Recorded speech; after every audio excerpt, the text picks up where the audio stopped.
Welcome to Compass Points, the weekly podcast for CompassKnox.com. CompassKnox.com is your best source for news and politics in Knoxville and Knox County. Your hosts today are Scott Barker and Jesse Mayshark, the founders of CompassKnox.com. You can find their daily in-depth coverage and subscribe at CompassKnox.com.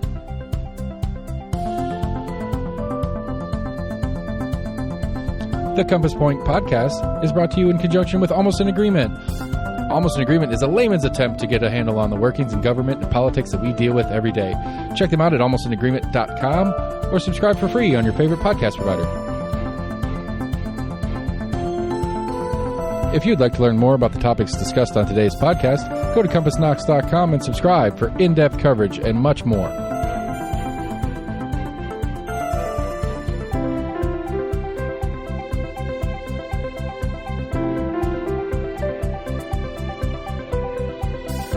And now, here are your hosts, Scott and Jesse from CompassKnox.com.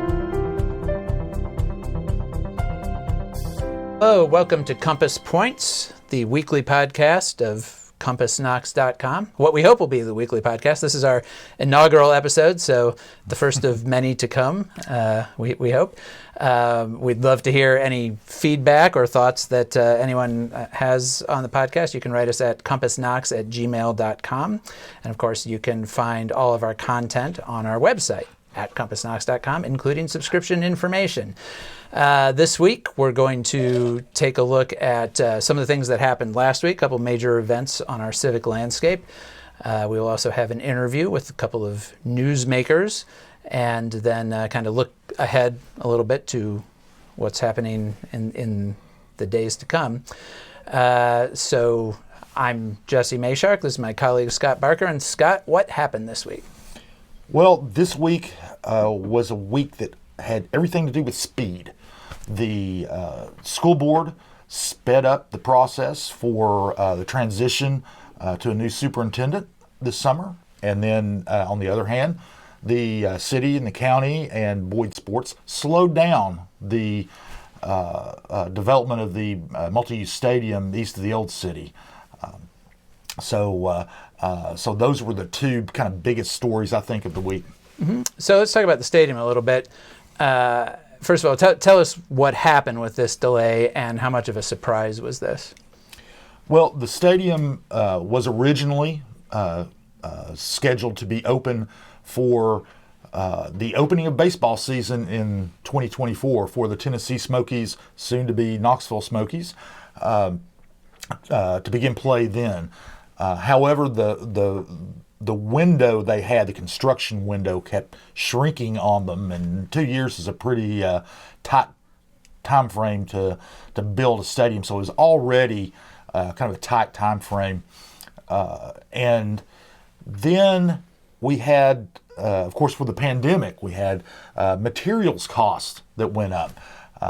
Most construction materials increased in cost over the past year, anywhere between 15 and 30%. Some, like rolled steel, went up more than doubled in price. And analysts are saying they think the price will come down toward the end of the year. That's kind of what the city and the county are hoping for, so that will stabilize and they will be able to build the stadium the way that they want to build the stadium, with the materials they want to use in the stadium.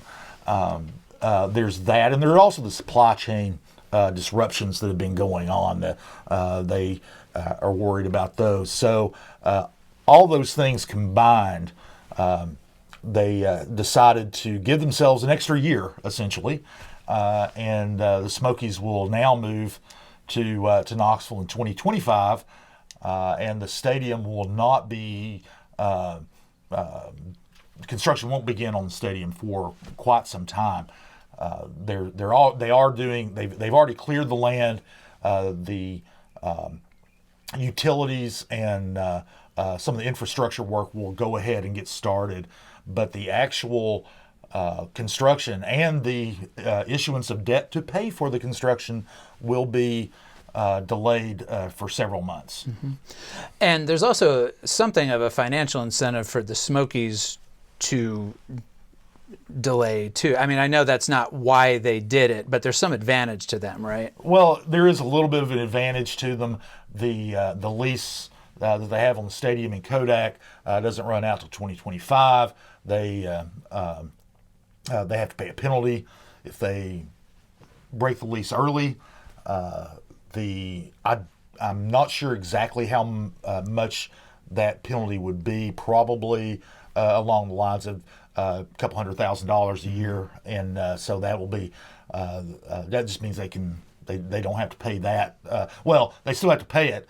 It just means they'll pay it and use it, and they won't be paying on the Knoxville Stadium at the same time.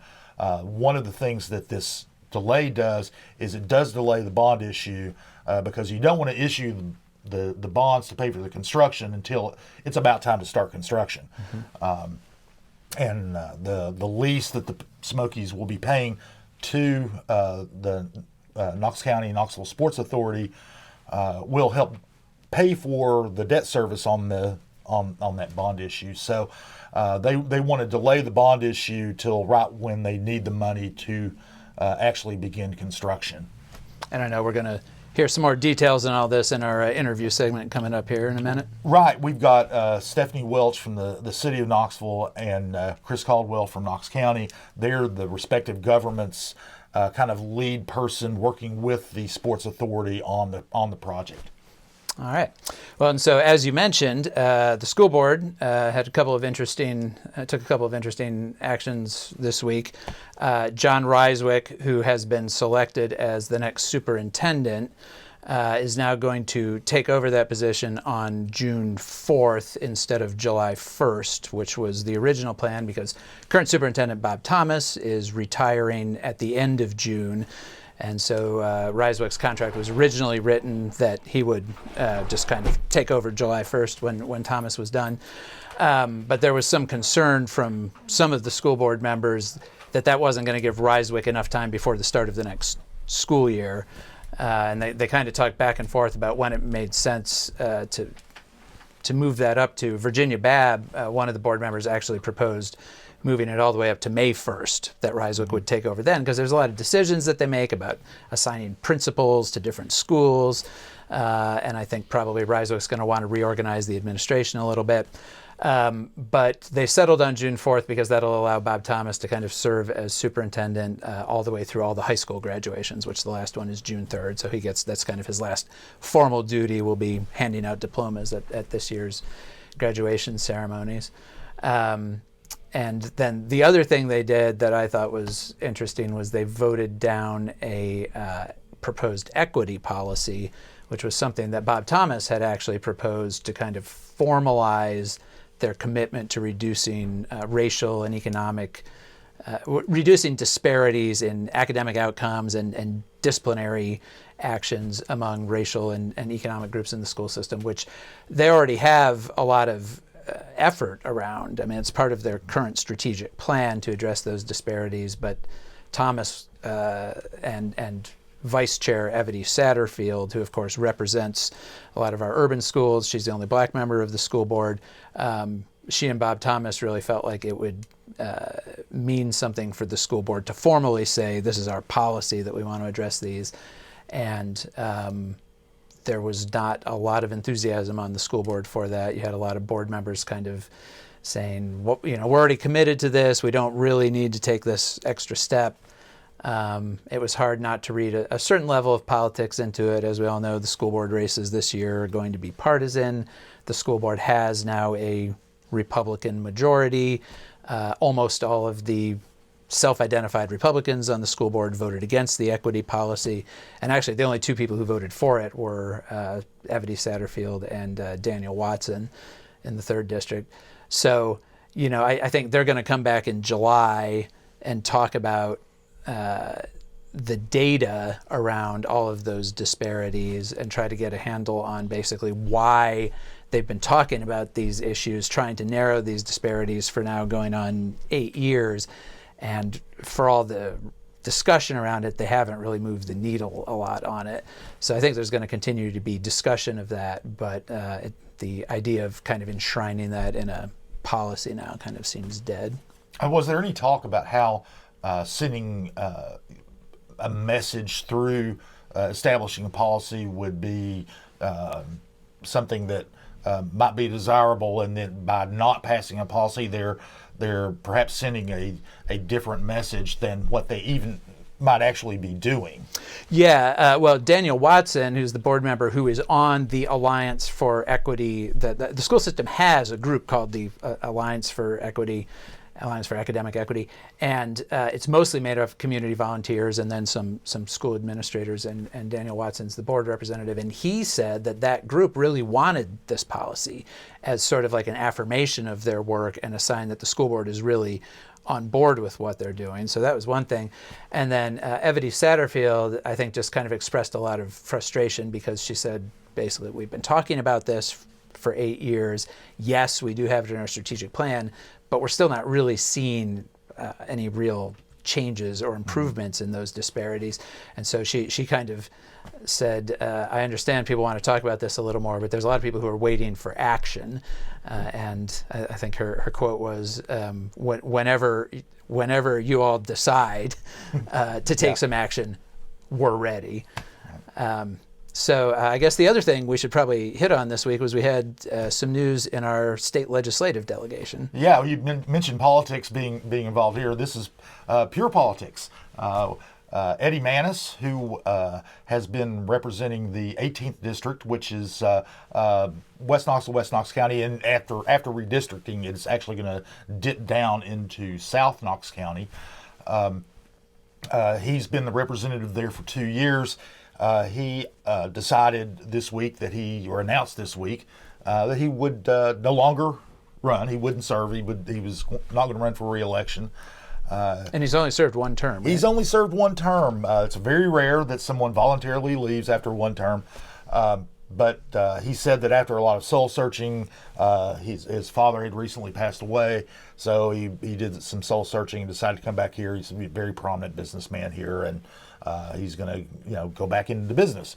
What that does to the race is pretty interesting. He was being challenged by Elaine Davis, who's was a party officer here in Knox County. She Republican Party. A Republican Party, yes. This is for the Republican primary, and she was running, and her message pretty much had been that Manis was not Republican enough, and that she was more conservative and more in line with Republican values and all, and then all of a sudden he's out. But that vacuum was automatically filled by City Councilwoman Janet Testerman, who is a lifelong Republican, and she jumped in. So she's going to be running against Davis. Janet is her father is a 2-term mayor of Knoxville, so her name is very well known throughout Knoxville and Knox County, and she is also the CEO of Young Williams Animal Center, and she jumped in. She'll be running, and so Davis is going to have to pivot a little bit on her message. So they're running on the Republican side. Then on the Democratic side, University of Tennessee professor Greg Kaplan has thrown his hat in the ring. So he will, the winner of the Testerman-Davis race will face him in the November election. Mm-hmm. And I mean, there's a couple of interesting things there. Obviously, Eddie Manis was the first openly gay Republican member of the state legislature, the only openly gay ever Republican member of the state legislature. In his first run in 2020, he faced a lot of opposition from within the Republican Party here in Knox County, people saying he wasn't Republican enough, not conservative enough. They didn't like that he had worked for former Knoxville Mayor Madeline Rogero. And, the Republican opponents to Manis always said that it didn't have anything to do with him being gay. I don't know how much anybody really believes that. But certainly in the legislature, he did kind of carve his own path, especially on some of those social issues. Yes, he voted with the Democratic minority on bills on gay rights and transgender rights and things like that. You're right. You're absolutely right that Republicans have been saying that it's all been his voting record, has nothing to do with his orientation, and you can't. I have no idea. They actually kind of play together as well, since he was a champion for gay and transgender rights, and which most Republicans have been voting against. So you can look at it both ways. But he certainly had been he certainly had his own voice in the legislature. He was he's been very well respected. He was as a business leader, as the founder of Honor Air, as an aide to Mayor O'Hara. He ran for mayor. It was a fairly close race. He didn't win, but I think he has a lot of he's built up a lot of goodwill and respect over the years, and so I'm not sure what this means, other than he's wanting to pay more attention to his businesses and to Honor Air. He's going to restart it. It was kind of defunct during the pandemic, so. And also now he doesn't have to spend so much time driving back and forth to Nashville, which I've always thought is probably, those being a member of the state legislature is not necessarily a lot of fun. First of all, the salary is very low, so I don't think many people do it for the money, and you spend at least half of your year going back and forth to Nashville, and especially Right. if you're a junior member of the party like Eddie Manis has been. You don't even have a lot of influence on anything. Yeah, I cannot. I don't. The job doesn't pay much, and I don't know if you could pay me enough to drive to Nashville and back every week for 4 or 5 months of the legislative session. I don't think I don't know if it's the ego boost you get, or just the good feeling of serving the public. Whatever your motivation is, it's got to be pretty powerful. So just one final point on that, because you cover city council, which Janet Testerman is a member of, and is a nonpartisan body, even though I think most people know kind of who the Democrats are and who the Republicans are on it. But Testerman has been mostly supportive, for example, of most of Mayor India Kincannon's initiatives. Do you think that now that she's running in a partisan race and will be probably facing challenges from, say, Elaine Davis, that she's not conservative enough, that's going to affect her behavior or voting on city council? Well, it could. I don't think you're right. Most of the time, she's been supportive of the Kincannon administration.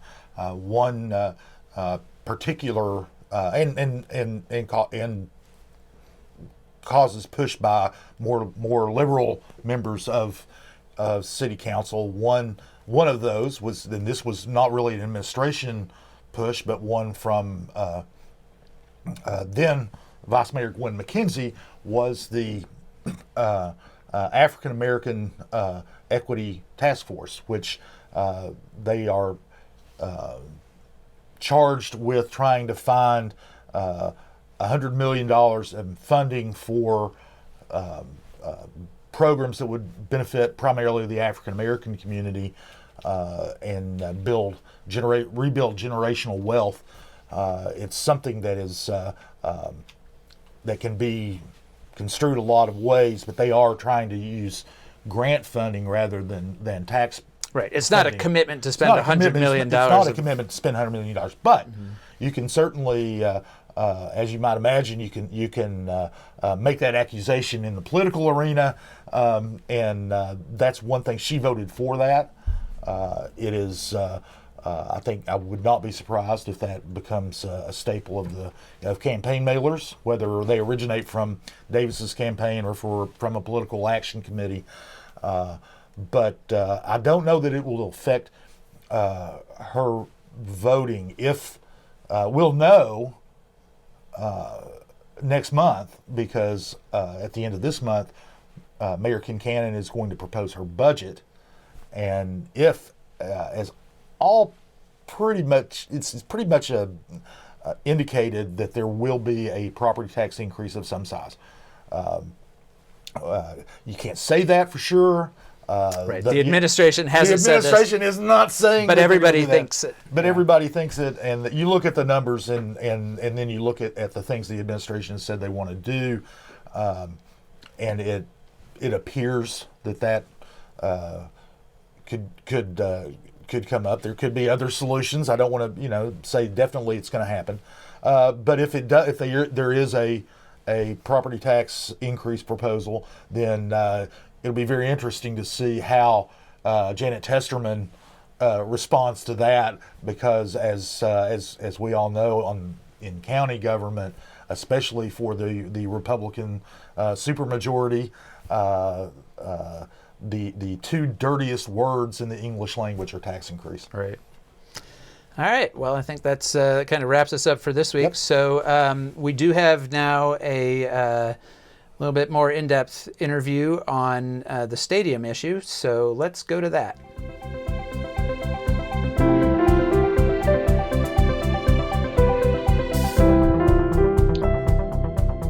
We first reported this week that city and county officials had hit the pause button on the $80.1 million multi-use stadium plan for the warehouse district east of the old city. That will delay the move of the Tennessee Smokies to Knoxville from 2014 or from 2024 to 2025, excuse me. We have with us Chris Caldwell, the Chief Financial Officer of Knox County, and Stephanie Welch, the Chief Economic and Community Development Officer for the City of Knoxville, the two city and county officials who've been working most closely with the Sports Authority to make the stadium a reality. And welcome to both of you. Thank you for joining us. Thanks for having us. Thank you. Great. The first question I had was the original time schedule obviously is now going to be put back. Address whether you think it was too aggressive, and then what were the causes behind the need to pause the project. Chris, you want me to take it, or okay? You go ahead and then I'll chime in, and we'll Okay. take turns if you want. All right, that sounds good. So, here's what I would say about what's happening right now is we're still continuing work on moving the project forward. So as much as there might be a pause in the actual initiation of construction on the stadium, there's still a lot of work going on behind the scenes. So I think that's the first thing to know, is that we're still committed and feel really great about where this project is going to end up. I would say that it's less about the schedule being aggressive as just unforeseen changes in market forces. So obviously when we first started talking about this project, it was actually pre-COVID. So it's hard to remember back that far, but this was discussed beginning under the previous city administration and, the county administration. We were so thankful to enter into those discussions in partnership really sort of right before COVID hit. And so some schedules were established, and, we continued working on it. And then, as we know, not only have we had a global pandemic, and we have also had some changes in our international, there's stuff going on over in Eastern Europe that is also affecting supply chains, labor, et cetera, et cetera. So based on all of those factors, I think we made a joint decision to say, hey, let's take a step back, make sure that we are being responsive to changes in the market as we're continuing to design the stadium, and that will subsequently cause us to have to push the date of the opening back a little bit. So a lot of words there, sorry. Thanks. Chris, what effect will this have on the overall cost of the project, and how confident are you and the others involved in the project that the supply chain issues and the materials cost issues will be resolved in time to even make the 2025 target date? So I would say this, I think it's important to note, and if I'm wrong about this, Stephanie will stop me as she always does. Sports Authority and City and Council have approved a maximum amount of a bond issue for us by the Sports Authority of $65 million. So that number cannot be exceeded, right? And so from our standpoint, the cost is the cost, right? As far as what bond issue we're going to issue. It's hard to say. We think supply chain issues will get better. We hope they will, which would lead to better pricing than what we're seeing now. I'm sure the cities like us, any project that we're doing now, we're seeing whether it be delays or supply chain issues that lead to higher cost. We're seeing that, but Sports Authority and both legislative bodies have approved a maximum bond issue of $65 million, and I don't think we have any plans of going back to them and asking them to change that. So from where we are, that number's not changing. Stephanie, you agree? That is correct.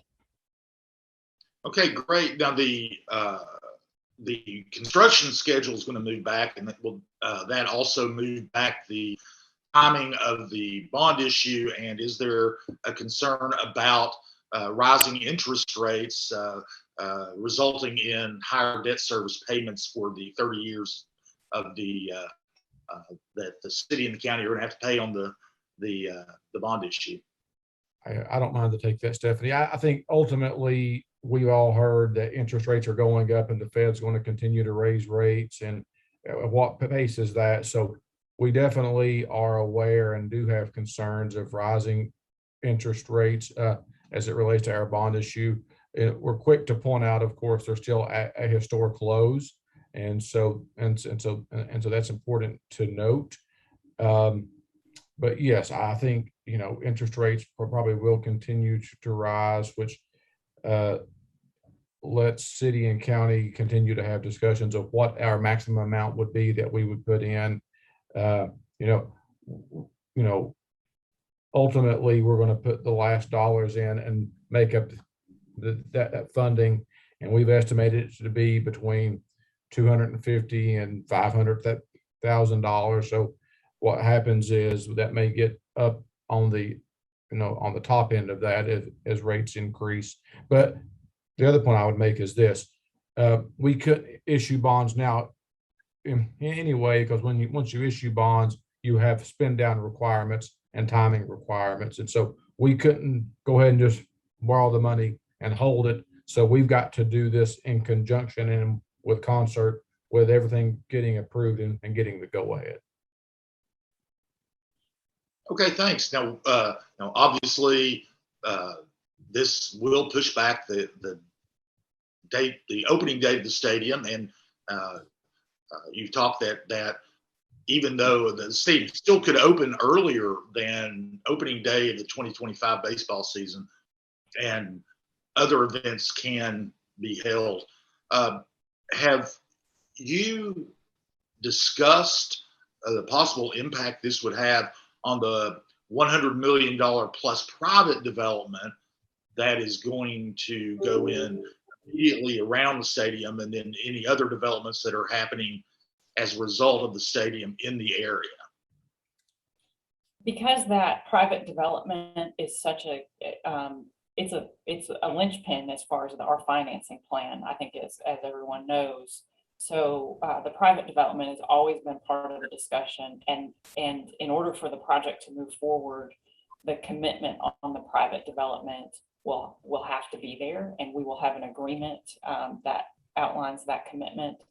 And every conversation we've had with Mr. Boyd and his team, there's no question that that private development is moving forward. There's a lot of interest right now in investing in East Tennessee and Knoxville and Knox County. So we feel really confident that's moving forward. We'll have an agreement, and that is part of our financing plan. So it's an exciting part of the project. It's going to revitalize that whole area. Great. I finally wanted to ask what you think the public should take away from the announcement that there would be a pause in getting started. What should they take with them, and as far as their understanding of the project? Chris, do you want to?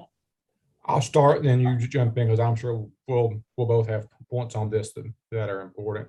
I think that it's that city and county and sports authority are, we're excited about this project, but we also want to have all the facts before jumping in head first, right? So we want to take an approach that is practical and pragmatic, and make sure that the costs are the cost. And I mean, if we can't get a GMP that everybody's comfortable with, meaning city and county and sports authority and the developer, then we got to work toward that. So I think it's just smart, prudent government just looking at it and saying, hold on, we don't have to rush into this.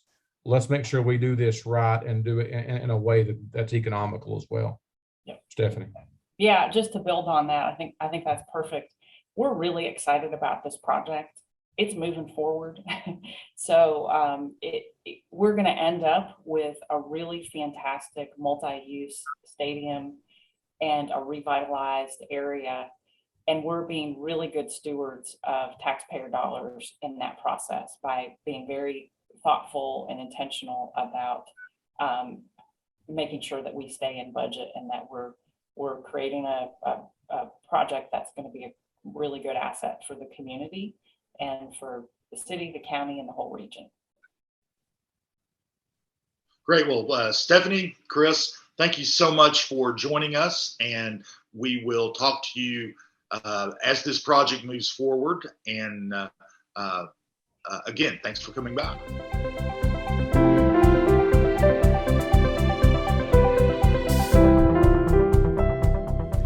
Well, and I want to say thanks to Chris and Stephanie.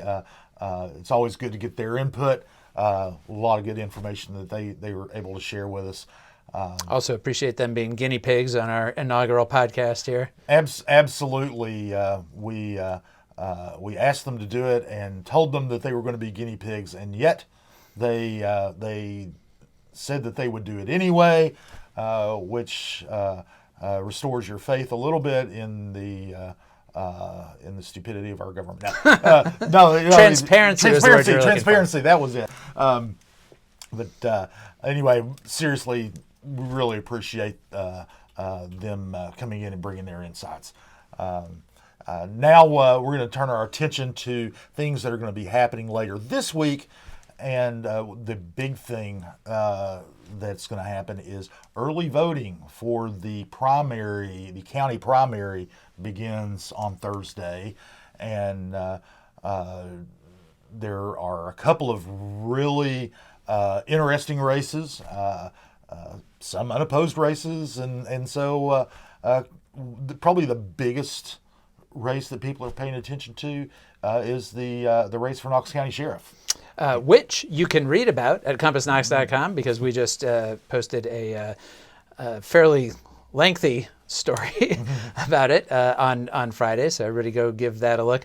But yes, this is pitting incumbent Sheriff Tom Spangler against his immediate predecessor, former Sheriff Jimmy J.J. Jones, in the Republican primary. There is no Democratic candidate, so the Republican primary, the primary election on May 3rd is going to essentially decide that race. That one's interesting. You also have, I think, the 11th District County Commission race between Kim Frazier and Devin Driscoll in the Republican primary. It's going to be really interesting, which, again, watch CompassKnox.com. We will have coverage of that forthcoming very soon. And, you know, there are 34 county races on the ballot this year, because this is the year when we have all of the local judges, the district attorney general, the public defender are up. As you said, quite a few of those races don't have any competition in the primary. Some of them don't have any competition at all, even in the general election. I think the other really interesting races to watch are going to be some of the school board races, especially because this is the first year in 20 years that those have been partisan races. And so we have some Republican primaries in the 9th District, which includes School Board Chair Christy Christie, has a Republican opponent. And then the 7th District also has a Republican primary between Steve Triplett and Sherry Garrett. That's an open seat because the incumbent, Patty Bounds, is not running for re-election. And there is also, in fact, a Democratic primary. There are not a lot of Democratic primaries on the ballot, but one of them is in the School Board 1st District, where Evity Satterfield's not running for re-election, and Reverend John Butler and Charles Frazier are contending in the Democratic primary there. And there's no Republican candidate in that race, although there are a few independent candidates who will be on the ballot in the August general election. And then the other Democratic primary to watch is the county mayor race, where there are actually 3 candidates, Tyler Givens, Debbie Helsley, and Bob Fisher, who are all running for the honor of running against Mayor Glenn Jacobs in August. So early voting starts on Thursday, April 13th, continues through April 28th, and then the actual primary election date is Tuesday, May 3rd. So this is all going to happen in the next month. Oh, yeah, and I don't know. Everywhere I go, somebody will pull me aside and say, who's going to win the sheriff's race this year? What do you think? What do you think? So it's got a lot of interest, and we're on top of it. You're on top of it, which is fantastic, and it is our publication, but your profiles of the 2 candidates for the Republican side are must reads for the race. Thanks very much. The things that I generally cover, not as exciting as the dawning of an election, but there is one interesting thing that's coming up. The Planning Commission is meeting this week. One of the items on the agenda is a rezoning, which actually there are dozens of them usually. Some of them are quite controversial, but this one's really interesting because it involves Knoxville College, the historically black college in Mechanicsville. On the what they are going to be doing is asking for the north end of the campus to be rezoned. That's where old timers might remember the football field was back there, and that's where the Bulldogs played football. But they are going to build affordable housing in that spot, and that will be open to the community, not just for students. And it's designed to generate revenue for the college, which as just about everyone should know, has been on tough financial times, been on the ropes over and over again the last and I think, few decades. they lost their accreditation about 20 years ago. They've lost their accreditation. The student body has dwindled to around 24. It's not, nobody's living on campus. A lot of the buildings are in disrepair and uninhabitable.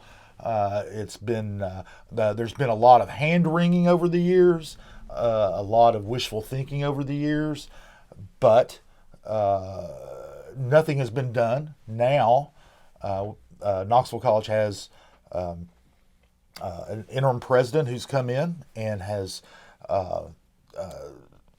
he's got some background in developing housing, affordable housing, and he's going to be leveraging the property they have to create more housing for the community, integrate the school into the community, and they've got a plan to to get reaccredited and to increase the student body. They're also working with the University of Tennessee, Meharry Medical College, and the Tennessee Colleges of Applied Technology, and they're going to kind of shift their focus more into workforce development. So there is actually a plan to bring out the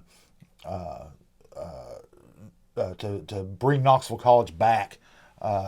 It won't be exactly the same as it was before, but that's the plan. And also a way to use some of that space that they have that clearly they're not going to need for academic purposes in any foreseeable future. Right? No, in fact, a lot of the about a third of the students that they're looking at gaining will be distance learning students exclusively. So yeah, they don't need that for classrooms or dormitories or anything like that. Now this parcel that is going to be rezoned this week, well, it's up for rezoning. We assume it's probably going to be rezoned, but it is undeveloped for the most part, and it's on the north end of the campus up toward Beaumont Avenue, and and it'll be new construction. They won't be renovating one of the older buildings. It will be a pretty big undertaking for the school, and so it'll be interesting to watch and see what will happen. We're going to have a report on all of this week, so it's not just a dry rezoning story. There's going to be a lot more to it, and so there's that. Of course, there'll be some other rezonings. You can't go to a planning commission meeting without having a couple of contentious ones, typically involving fast-growing Hardin Valley or rural East Knox County, where there are a lot of development conflicts going on. So that's always interesting as well. All right. Well, I look forward to reading, and people can find all of that at CompassKnox.com. And I think that's going to wrap us up for our first episode of Compass Points.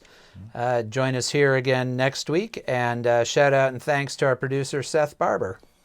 Yes, thanks, Seth, and thanks everybody for checking us out. Welcome to Compass Points, the weekly podcast for CompassKnox.com. CompassKnox.com is your best source for news and politics in Knoxville and Knox County. Your hosts today are Scott Barker and Jesse Mayshark, the founders of CompassKnox.com. You can find their daily in-depth coverage and subscribe at CompassKnox.com.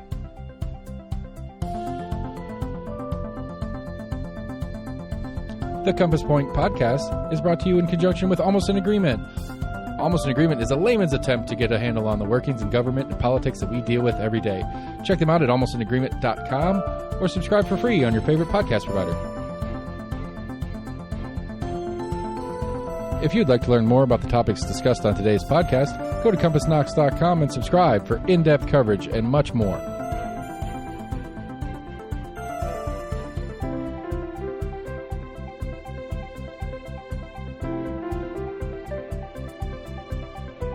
Compass Points is a partnership of Barking Shark Media and Barbarian Productions, and recorded by Lord Seth A. Barber at Barbarian Studios, Knoxville, Tennessee.